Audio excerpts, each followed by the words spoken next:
underneath Yeah, the face yeah, or a brain, like and then just a just layer. his human face implanted on the top. Yeah, Yeah, I it's mean, really cleverly done. yeah, and I freeze frame that shot and I try to look at where the cutoff point is. It is so well done, and like you say, the back is lower than the front. It's like crazy how they got it so good. And yeah, you really can't see where is his head actually coming out from because it's done so well. But I think that's one of the best pieces of makeup you're going to get in these films. I mean, it's so well done. And I know that the Terminator was a few years back before this, and there are scenes in that people go crazy about with the whole bit where he does the eye stuff. But man, and I know this is no disrespect to Terminator because I love those films, and we're going to cover those films on here, believe me. But against this, that looked rubbery compared to this. This looks so authentic when you watch this, and you know, people will be surprised because you think Terminator James Cameron, you know, absolute quality, and it was quality for the time, believe me. But just 3 years apart, this is some really, really exceptional stuff that we got going on here with this face, and I just love the way they do it. So it was really well done. We then get some other bits. Now he's looking at himself. I love that shot where he starts to. You kind of thinking, what's he thinking when he's seeing the reflection. I love that kind of shot that they do there, as to, you know, who he is and what he is. And you know, then we get some shots where his aim's all of a sudden gone off cue, and you know, he's trying to fix that, and Lewis kind of helps him do that. Now, when he's taking down the jars of baby food, Matt, I kind of viewed that as like, when you see the picture of the baby on the front, that as soon as he shoots them, I'm kind of at the point, like I took it, at least me anyway, that he's now kind of, that's kind of the end of, you know, any emotion, the attachments to children, you know, that kind of thing's gone when he's doing that. Like, he just doesn't, that's not there anymore in his function. You know, he's just going to become what he has to become now at this point. Yeah. I guess I just kind of feel like his human side's like in full swing at this point. Like he's completely consumed by the fact that he knows that that people are going to be coming for him. He's going to have to fight back. And now I think it's another good thing that he did in the movie as well, showing us just that he can be pretty messed up sometimes. Like this whole robot side to him, although it offers a lot of protection, like bulletproof wise, it often like messes with his mind too much. Like to the point where, like, from a human point of view, you could always just be able to aim, but the robot side is like counteracting it too much. Yeah, that's a good point. So yeah, the next part after this, we see a shot of Emil who's sitting down. Looks like there's some kind of rioting There's always something going on, isn't there, in this old Detroit? I mean, this is a nightmare place to live for anybody. But yeah, he's watching his favourite show. I'd buy that for $1. Is on the screen. He can't hear it, so he just literally chucks something through. I can't remember what that was, but turns it up just to hear it. And then, of course, the whole entire gang come along. And I love this scene, Matt, where you get Joey coming out and he's like, "Hey, guess what he's got, Clarence? He's got the same car as you've got, man." And of course, he's got the advertised car that was on earlier, the 6000 SUX. He's got one of those. He's like, he's got a car just like you, Clarence. And you know, Clarence just pulls out that huge. I mean, that gun is crazy big. And then takes a shot straight at the gun. It's like, "Hey, wait a minute," and then, you know, blast that to smithereens. And then, of course, like a bunch of kids, they all want to have a go on it. I love the shot where Emil gets it. He shoots it, and he's like, "I like it." It's one of the one of the more memorable bits in it. But yeah, we're seeing these guys who, you know, all of a sudden they're not just nasty now. Now they've got some capable weapons to use to go and kill Robocop with. And, of course, Clarence is pulling out the tracker. He knows where he is.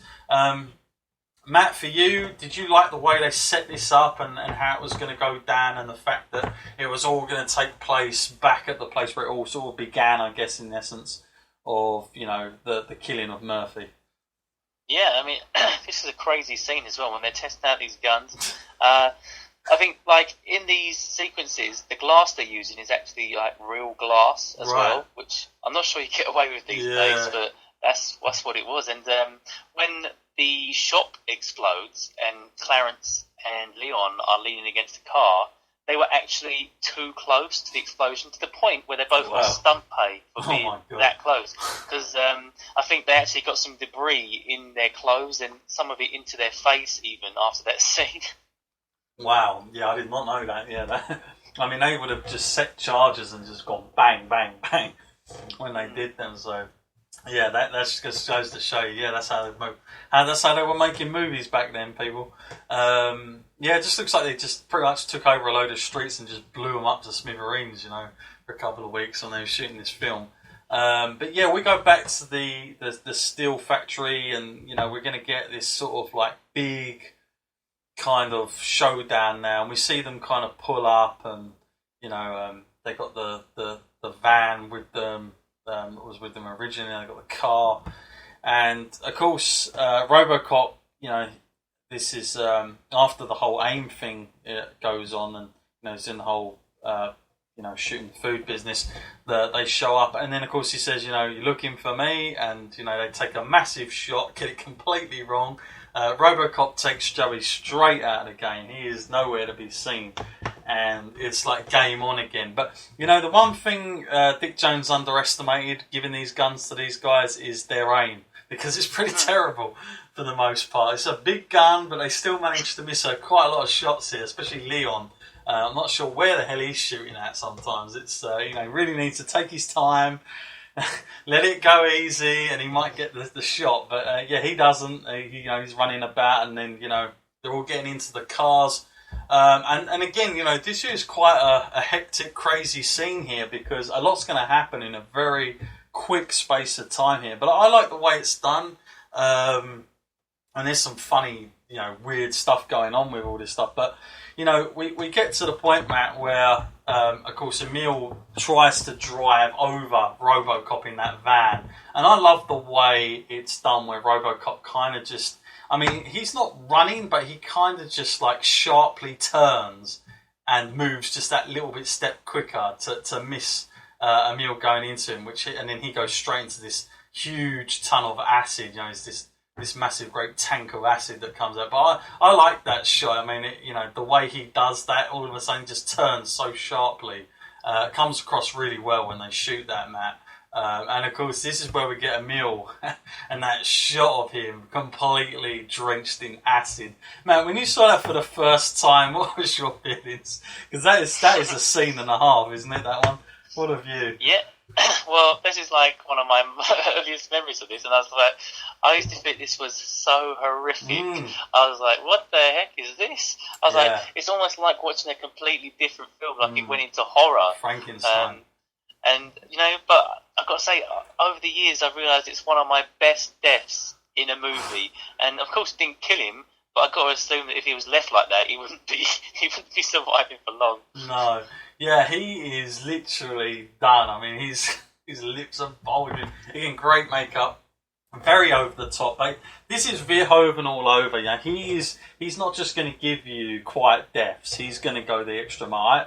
I feel like Verhoeven was the Tarantino of his time in a lot of ways. He's going to give you the extra violence just because he can and he wants to. And I think you watch it back now, you get different views of it. But yeah, I just love the way Robocop just stepped out of the way really, really fast. And turned away, and of course, meanwhile, Lewis bumps into Clarence Bodica's car, and she's chasing after him down there, and then of course you get this shot, Matt, where Emil's gone straight up to sees Leon. He's like, "Help me!" and he's like, "Don't touch me, man." That's friendship for you. Starts running off. He doesn't want to. He almost looks as shocked and horrified as the audience would be. Like, what the hell is going on? I can't imagine how that was to try and act out. Like, it must have been quite fun to do. And then Clarence then, of course, goes straight in to Emil, who's in front of him. He's like, "Oh shit!" Which then forces Clarence Bodica's car to just literally tumble and roll over into what is essentially some water at the bottom. But yeah, he just splatters, Matt. There's no parts of him. It's just like liquid at that point when he goes through that car. I found that just hilarious at that point when you see that. I'm not sure that's what acid would do, but I mean, I'm not an expert. I don't know, but just the fact they shot it like that and just how it went all over the car, just absolute craziness. Did you buy into that, Matt? Did you like that back in the time? Yeah, I love that scene and when he just completely explodes like into a red smush, but then the only thing that's left is his head that sort of bounces over the top and over the back of the car. Like a football. Yeah, it's well done. So yeah, we get that, and then of course, as Clarence is down there, we get kind of Lewis who is she's gonna look down there, but of course she then quickly gets shot because Clarence is not done here by any means, and we're thinking the worst for her. And then of course we see Robocop. Now I don't know where he came from, I don't know how he got down there, but he was there, Matt. He kind of come out of nowhere, if you will, and he's like, Clarence, and Now the bit I didn't get with this, Matt, is I mean, I get that Clarence was trying to lead him into this, and he knew that Leon was going to do the whole thing with the crane, but the thing I wasn't sure about is why he dropped the gun so quickly when he had it on Lewis. I thought like he had the one-upmanship there, but then maybe he thought, well, he's a robot, he'll be able to easily kill me before I can get to her anyway. So I don't know, but I found that interesting. But yeah, there's this scene where it's like, I love how Clarence tries to talk himself out of this, like, there's still hope. Like, even though he knows he's leading him into it, but the words he's using here is just so bad. It's like, come on now, taking a little personal, aren't you? It's like, what the hell? It's just so subtly coming out of his mouth, like it's no big deal here, even though he knows what's going to happen to a Robocop. And of course, Leon releases what seems to be a load of steel beams that just go straight through Robocop. And he's like, "Yeah, I got you, bastard," or something like that, isn't he? And then bang! It's literally out of nowhere.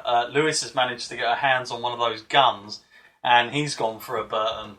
And just as that makes Clarence almost jump, Clarence then spots that Robocop isn't done, but he's pretty much helpless at this point, Matt. And I love the scene now that we get next, Matt, where he's just literally gonna, clump Robocop to try and smash him as many pieces with this kind of metal stick or bit of steel that he's got, sharp bit of steel, and that scene where he puts it through the heart, just is really, really good there. Did you like that part, Matt, into it, and just talk us through there, Matt, to finish this one off where it does end to Clarence's death? Did you like the finale of that? Yeah, you get that feeling that it's all over for Robocop, don't you? When he's bashing him and he's blocking it, and I thought he was over after the girders, but yeah, like you said, when he stabs him in the heart, and you see that real expression of pain on his face, and oh yeah, I thought that was pretty deep.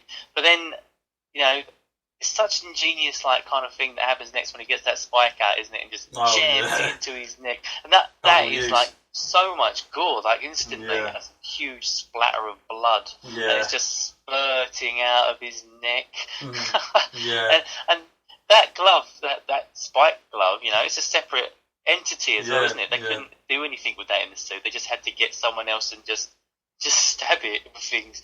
So I think that was such a clever idea, because it's almost like he was defenseless, except for that one sort of thing that just we had an earlier reference to in the film, so I guess that was playing that double role there when we actually got the information and also established that he has this in his arsenal. Definitely came in handy. Double use for that USB lead, isn't there? But and then we get that famous line from where Lewis says, "I'm a mess," and he's like, "They'll fix you. They'll fix everything."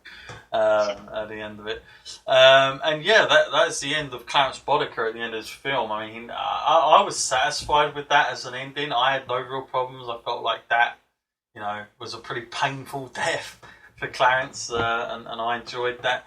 And the next shot we get now, Matt, is of course we go back to the OCP building. And we're seeing Dick Jones in what is essentially, I guess, a conference with all the executives sitting around, and they're talking about. I love it how they talk about. Well, this strike's going to help us now because we can get Ed 209s out quicker with this strike going on. They'll need us, and they're going on to the next thing. It's like literally, Bob Morton's dead. Robocop's not doing the job. So it's so quick that they're so fast to replace anything. This is the world we're living in. So, but yeah, we